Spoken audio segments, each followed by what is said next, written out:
series ini tuh bagus, pakai banget, tapi harus dikritik lagi-lagi. Betul. Gitu.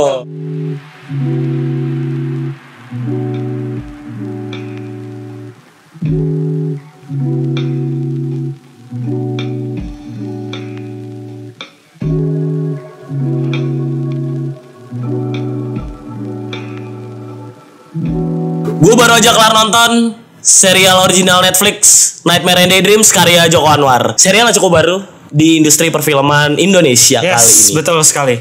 Dan karya salah satu sutradara yang ngetop juga lah ya. Betul. Dari Bapak Joko Anwar, Abang Joko Anwar, Mas Joko Anwar. Betul. The Legend of Circle K, teman-teman. Jangan dibahas dong. Oh, jangan dibahas. Kayaknya gak perlu deh. Menurut gua ini adalah apa ya, serial yang bisa ngebangkitin semangat filmmaker lah. Karena genrenya yang science fiction, ya cara penceritaannya juga cukup oke lah ya, digantung di tiap episodenya. Cukup unik, betul. Sebagai salah satu series paling baru ya di Indonesia. Walaupun lu nerka-nerka nggak sih tiap nonton per episodenya, kayak jadi rasa gantung gitu loh, nih bagus apa kayak duh apaan sih, jadi jatuhnya malah kayak gitu. Iya sih, secara keseluruhan dari tiap episodenya tuh gue ngerasa gitu juga sih. Tiap episode kita selalu diajukan pertanyaan yang jawabannya tuh belum tentu diselesaikan di episode itu juga. Iya betul, setuju sih. Itu mungkin bagi sebagian orang jatuhnya jadi ada yang menganggap itu plot hole, ada yang jadinya berteori, jadi punya banyak opini lah. Di bagian itu. Iya setuju sih. Tapi secara plot atau cerita dari tiap episodenya sih juga cukup belambentong ya menurut gue. Dari episode 1 sampai episode 7 gue sih ngerasanya ada yang episode berapa bagus, tapi di episode yang mana kok kayak gini ya, kayak gitu. Jadi kadang gue ngerasa naik turun banget nih kadar bagus dan kurang bagus ya. Iya. Kesan pertama gue pas kelar nonton series ini sih, ya gue sih puas ya. Jujur gue merasa puas gitu, karena ya itu tadi, ini hal yang segar aja menurut gue buat di industri perfilman Indonesia. Segar, setuju sih. Memang segar. Di luar ya ampas-ampasnya lah gitu. Kalau lu sendiri tuh kesan pertama lu pas kelar nonton ini gimana? Pas kelar gue ditemukan sama dilema lagi. Kenapa? Karena gue ngerasa di series ini banyak banget hal yang ngebuat series ini jadi bagus. Tapi di saat yang bersamaan banyak juga hal yang bisa dijadiin kritik gitu buat. Setuju. Yang bisa diimprove lah gitu.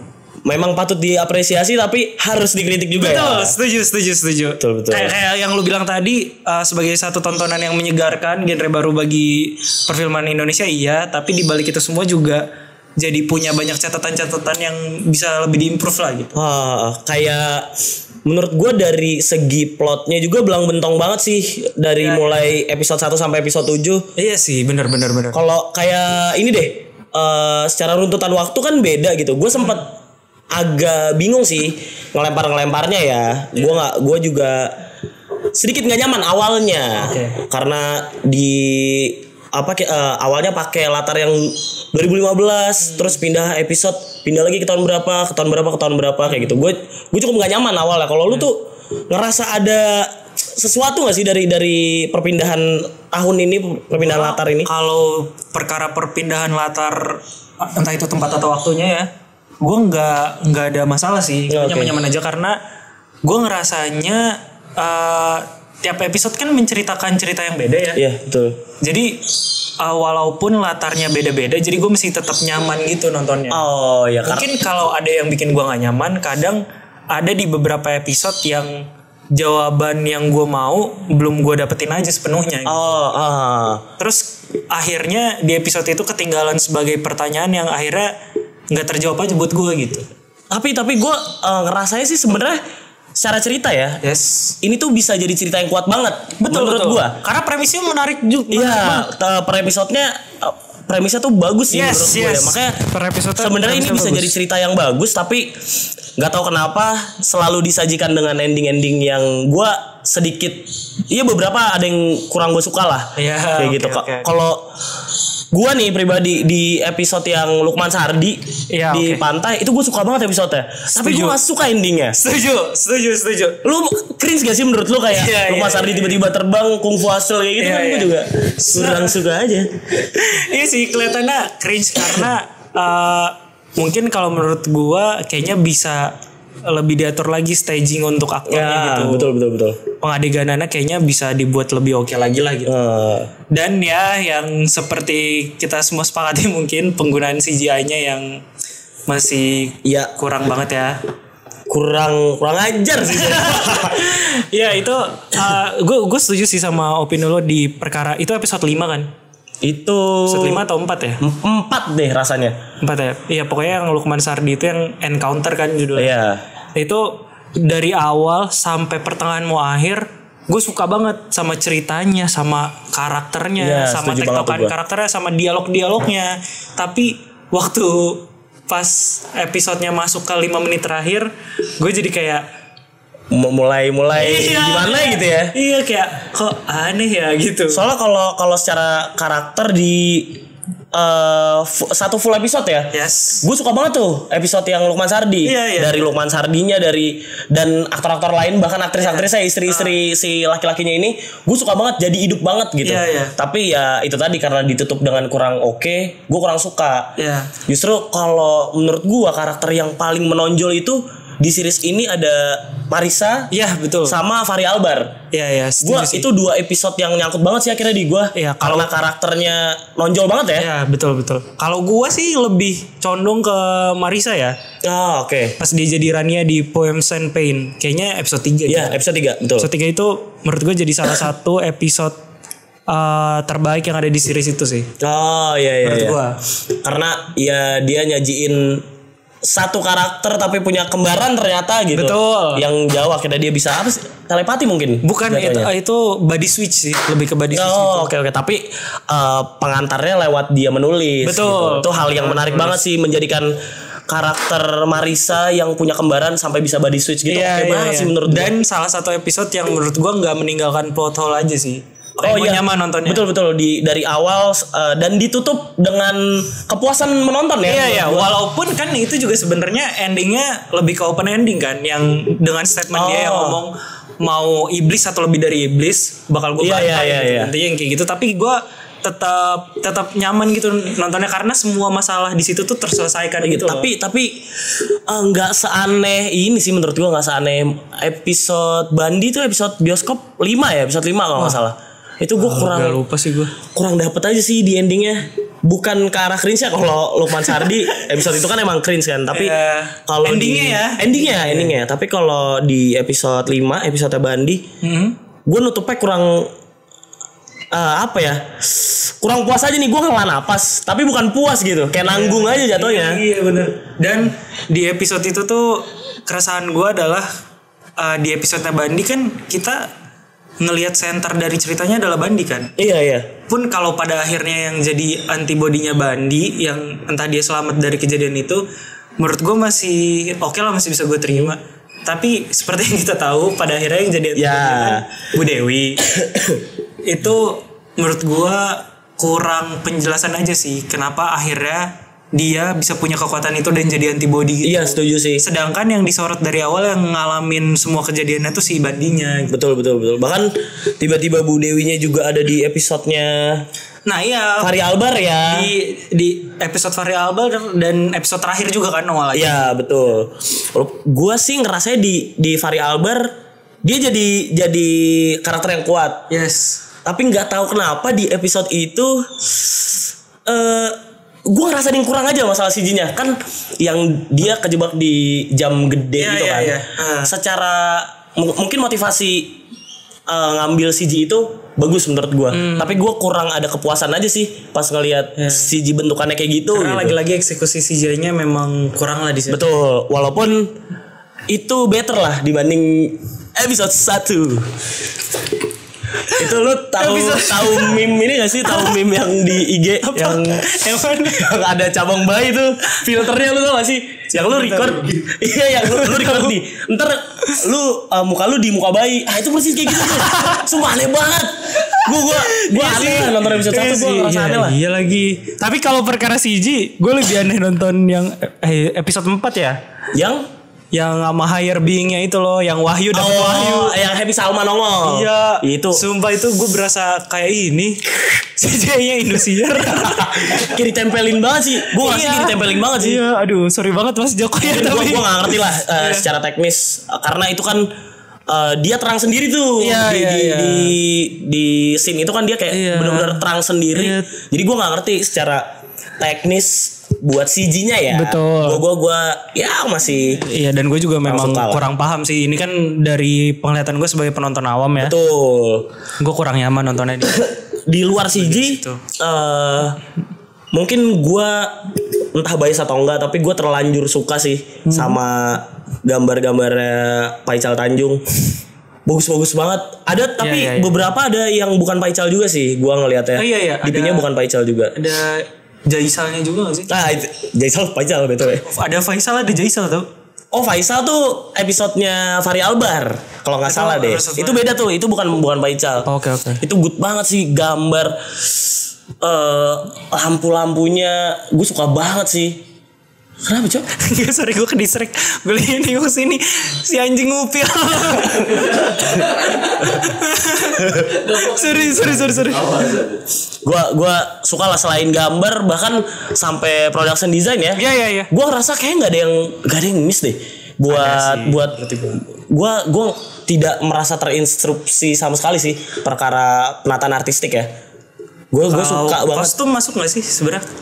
Kostum masuk sih, kostum masuk. Masuk. Ya kalau gue sih permasalahannya mungkin di kostum ya. Iya. Karena satu yang gue highlight tuh kostum si Diagartans di episode 1. Itu kayak baju ditempelin hula hoop nyala tau gak lu? Iya sih, iya lagi setuju gue.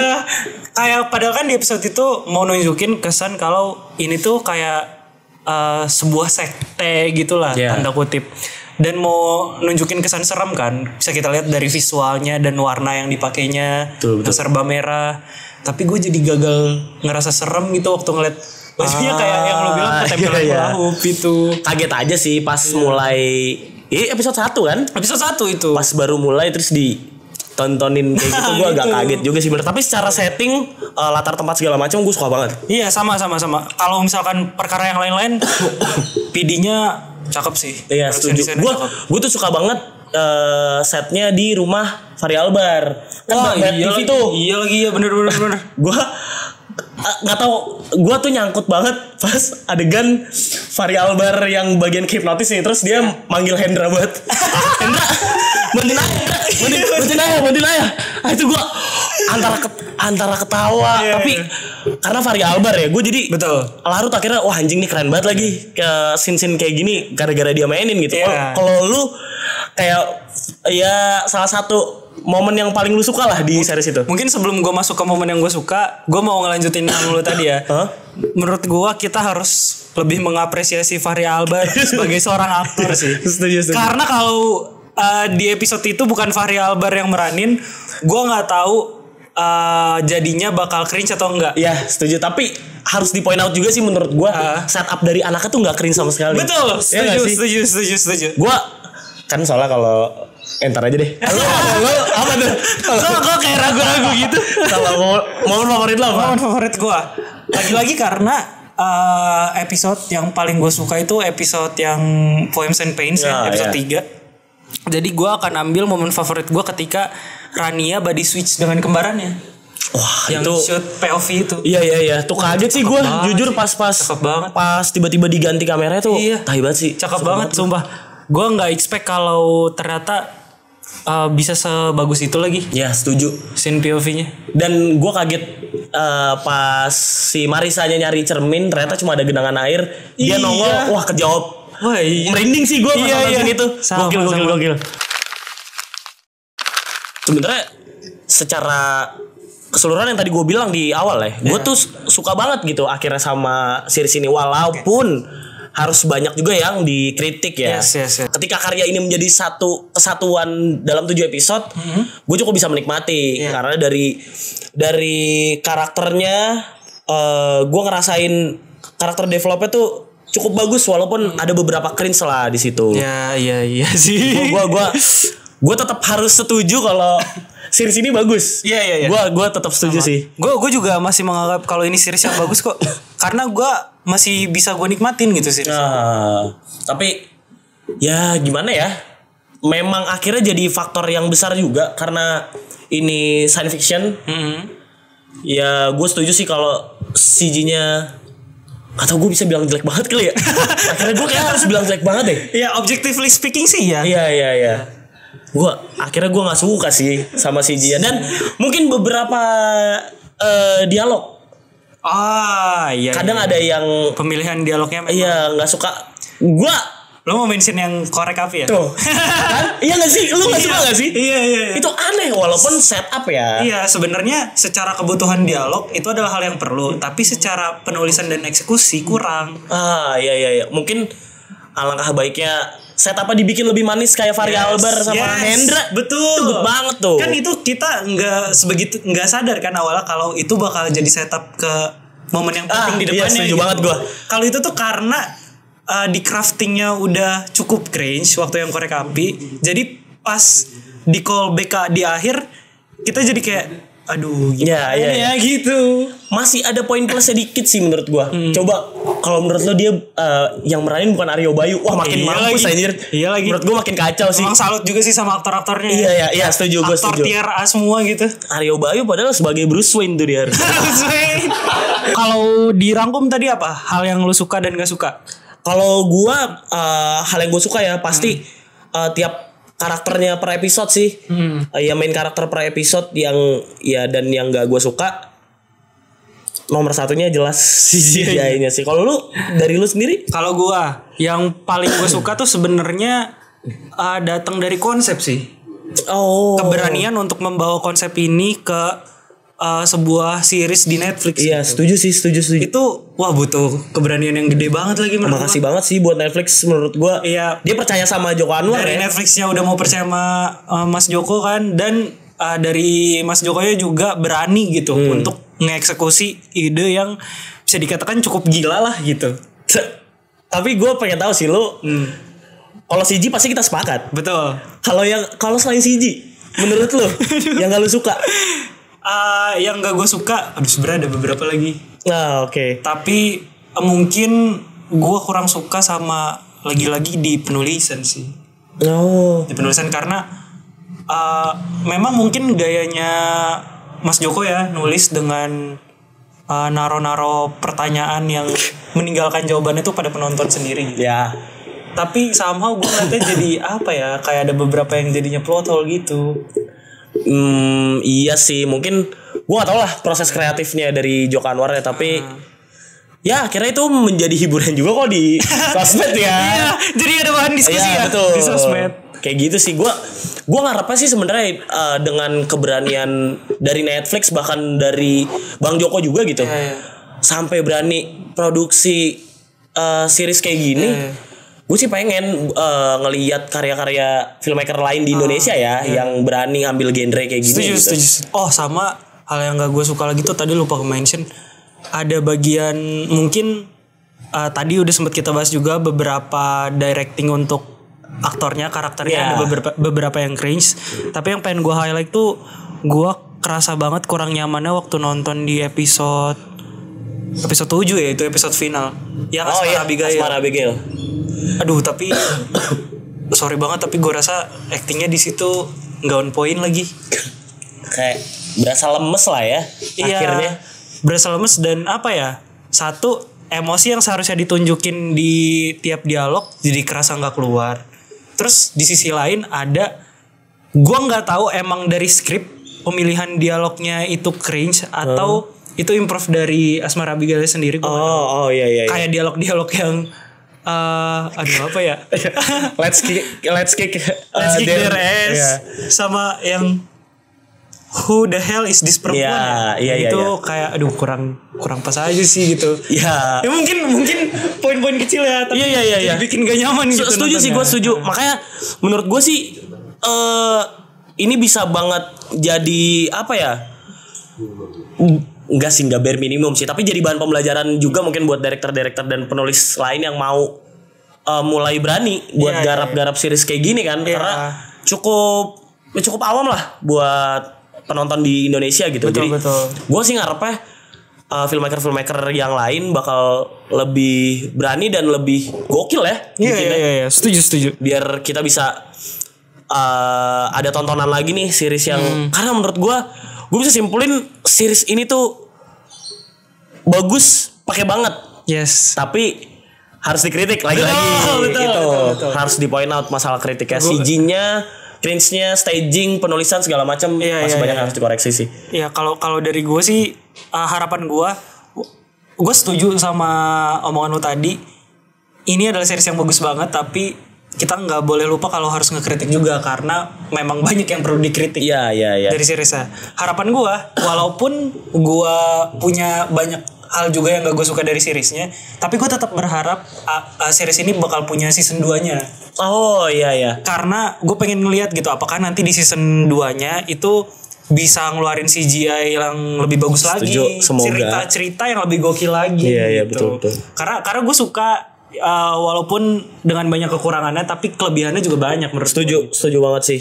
Kayak menurut gue ini serial yang worth it buat ditonton. Betul. Karena seru. Betul. Tapi ya mungkin akan ada sedikit, bahkan mungkin banyak ya distraksi yang ngebuat lo kurang nyaman gitu sama tontonannya. Utamanya dalam hal CG dan dialog dan adegan yang cringe. Yap, gitu. betul itu tadi. Tapi kalau bisa tahan sama dua hal itu untuk beberapa momen aja, wah jadi bagus banget. Lu bakal dapet sih bagusnya menurut gue.